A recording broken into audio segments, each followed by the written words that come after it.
good afternoon. Nandito na naman ang inyong tinderang Tisay at nagbabalik. At meron lang po akong gustong bigyan ng advice at tips. Isa po siyang silent viewer na nag-comment po sa aming content nung bakit nakakakota kahit na walang pasok. Doon po siya nag-comment. So nabasa ko po at yun po ito ang aking gagawing content para kahit paano mabigyan po natin siya ng advice at humingi po siya ng payo. Wow naman, para na tayong si Dear Ate Tisay. Ito po ang ating i-advise. Siya ay si Team Nevares. Isa siyang silent viewers. Ang tanong niya ay, "Hi po Ate Joanne, pa-advise naman po, mag-start po kasi kami ng magtinda ng school supplies at mga laruan. May malaking tindahan po sa tapat namin sa store, more on pagkain, bigas." Asan ang pagkain ko? Uwi ka na rin daw. Tapos nito lang nagtinda sila ng mga laruan dito. Mas mura pa. Paano po kaya pwedeng gawin na sa amin pa rin sila pupunta at bibili? Ayan. Sana maka-advise tayo ng matino-tino. Maka-advise tayo ng maayos.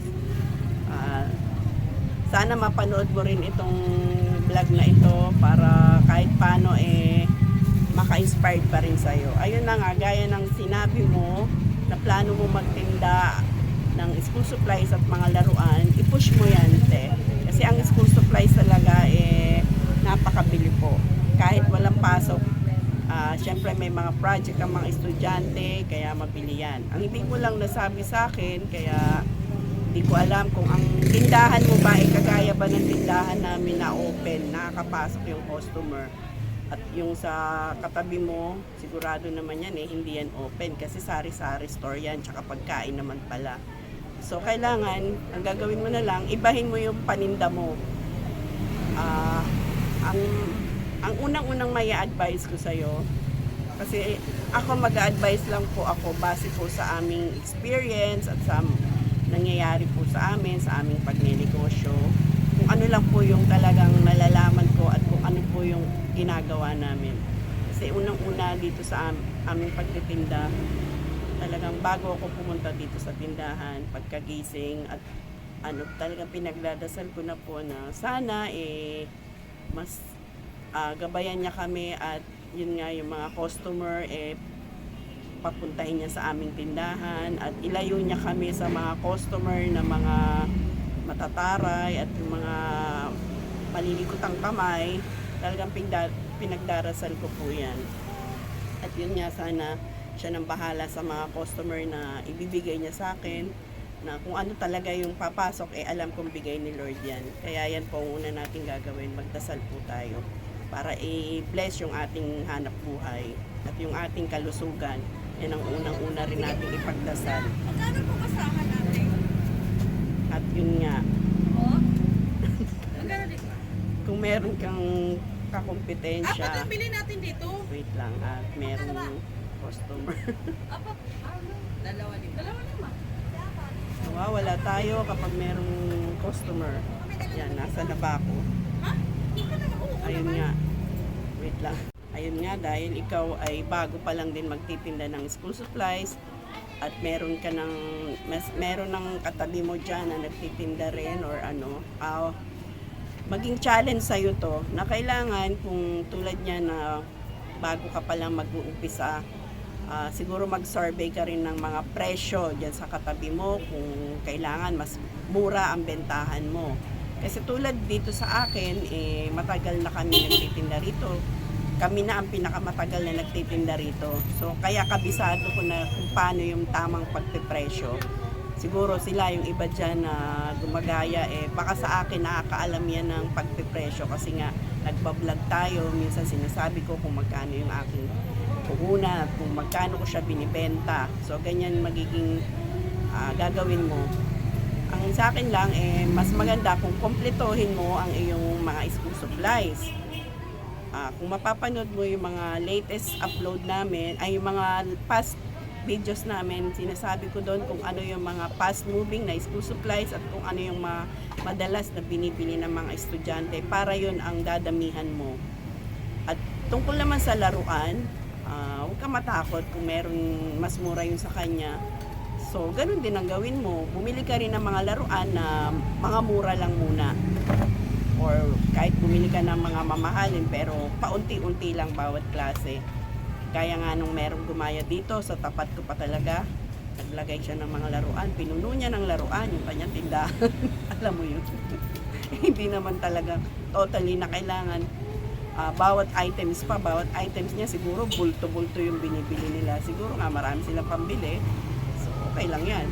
Pero dito kasi sa amin, pag ako namimili ng laruan, hindi ko naman, halimbawa sa isang klase, minsan tatlo-tatlo lang yan. So, para maraming klase kang paninda. Ang bibilin mo yung mga afford lang muna ng mga bata. Kasi maaakit sila kapag mura lang din yung mga laruan na ibebenta mo, haluan mo ng mga candies, yung mga pang 5 pisong candies na pinapakita ko dyan. Tapos yung mga laruan sa mga bola-bola yan, mabibili yan. Yung mga slime, yan yung mga madalas bilihin ng mga bata, mga stickers. At saka kung maganda, kung open yung tindahan mo, ilabas mo yung mga talagang nakaka-attract sa mga bata para dumugin ka, kagaya ng ginagawa ko dito.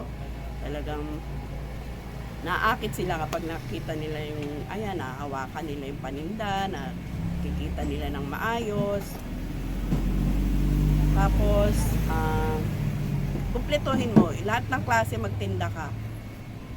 Wag mo lang i-focus sa school supply, sa laruan, or ano, hindi mo pa kasi nabanggit sa akin kung ano pa yung tinda mo.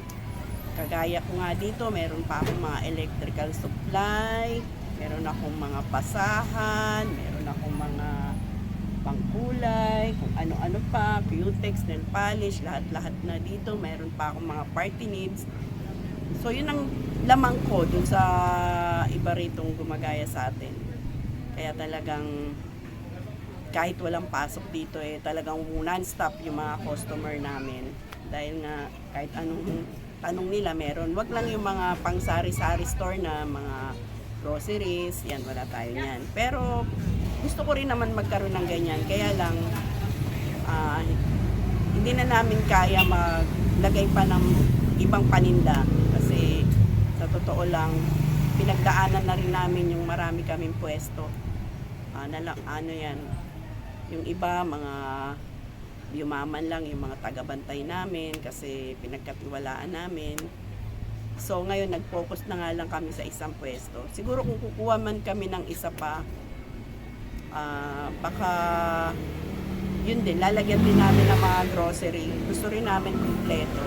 Tsaka sana makakuha rin kami ng maganda-gandang pwesto kasi naghahanap din naman kami yung medyo malaki-laki. Pero yun nga, may anak ako kasi na gusto nga na ganon, magkaroon din siya ng ganon. Kaya yun din ang pinag-pray namin. Kasi sa pagkuha ng pwesto, hindi rin yan basta-basta. Kailangan talaga yung maraming tao at saka daanan talaga ng mga tao. Kasi pag mga looban ka rin, hindi ka rin ganon bebenta talaga. Hindi kagaya dito sa pwesto ko na talagang daanan dito ng mga tao. Maya may naglalakad. So, ayun. So, Team Nevares, magkaroon ka lang ng yung lakas ng loob. Sige, kung meron ka rin lang mga sapat na puhunan, punuin mo yung tindahan mo. Yung ma-attract talaga yung mga customer mo. Kumpletuhin mo. Huwag kang ma-alarma kung merong mas mura yung benta. So, pwede mo siyang tapatan ng presyo. Kasi, pagka mahal din naman yung sayo, syempre doon din sila pupunta sa mas mura. Kaya piliin mo rin yung gayahin mo rin na mas mura rin yung bentahan mo para mas balik-balikan ka ng customer. Kasi ang customer kapag bumili sa'yo tapos bumili sa kabila na i-compare niya yung price nyo mas mura doon, talagang doon sila bibili. Kaya dahil nga mag-survey ka rin kung magkano yung bentahan nila para magkaroon ka ng idea kung paano mo rin ibibenta yung paninda mo. Kasi sa akin dito okay lang kahit na mas mura sa akin, mas mahal sa akin, okay lang yan kasi yung mga suki ko naman na dito loyal naman. Marami akong mga loyal na customer. Pero ang masasabi ko lang na kaya siguro kami binabalik-balikan dahil mas mura pa rin talaga yung aming paninda. Kasi yung ibang ang customer, nagre-reklamo dito, ang mahal daw doon sa kabila, ang mahal daw doon sa tabi. Eh bakit doon kayo pumunta? Pwede naman dito. Eh minsan naliligaw daw, akala nila yun yung pwesto ko. Kasi minsan magkamukha ng paninda yung iba. Pero sa totoo lang, hindi po tayo na-alarma doon. Kundi na-challenge po tayo kasi napapansin ko naman yan kapag lalo na pag bagong pamilya ako, talagang ewan ko, parang nag-uusap-usap yung mga customer kung kailan kami namimili, nagdi-display, doon naman sila nagdadagsaan. Kaya talagang sabi ko, parang alam mo yun, kung kailan ka maraming ginagawa, ngayon naman kung minsan wala kang ginagawa, kauupo mo pa lang, ayun naman, saka walang bumibili kapag yung sarap ng upo mo. Pero kapag ano na, yung busy-busy na kami ulit, ayan na, nagsaan na yung mga bumibili. Kasi hindi mo rin masasabi yung dating ng customer, kaya kailangan talagang updated ka rin kung ano yung uso, kung ano yung mabili ngayong buwan na to. Sa susunod, update ko kayo kung ano yung mabili by November. Kaya yan lang po muna. Sana nasagot ko ang iyong katanungan, Team Nevares, at sa mga iba pang mga nagbabalak na magnegosyo, ayan na po ang advice ko sa inyo. Take it from Ate Isay at panoorin niyo pa po yung mga past videos namin para magka-idea po kayo. Salamat po at merong sounds kasi dito. Bye-bye.